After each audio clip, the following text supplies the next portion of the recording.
lakini? Jamani dada, numwagie maji. Nyamaza huko nawe. Wewe umeona kikombe? Dada? Naomba niletee maji ya kunywa baridi tafadhali. Tunashukuru Mungu kwa kweli. Mungu ni mwema.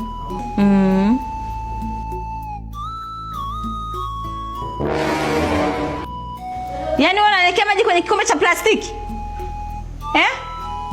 Au kijijini kwani ndo washazoea kunywa vikombe vya plastiki, si ndio?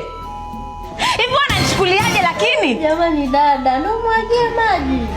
Nyamaza huko nawe. Wewe umeona kikombe chenyewe hichi? Hata kama ndo maana ukaagi na wadada wa kazi. Angalia kikombe alicholetea maji ya kunywa. Fanya haraka udegi hapo.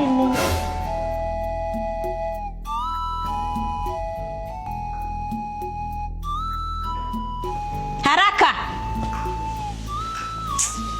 Na siku nyingine wale wako niletee maji kama hivyo.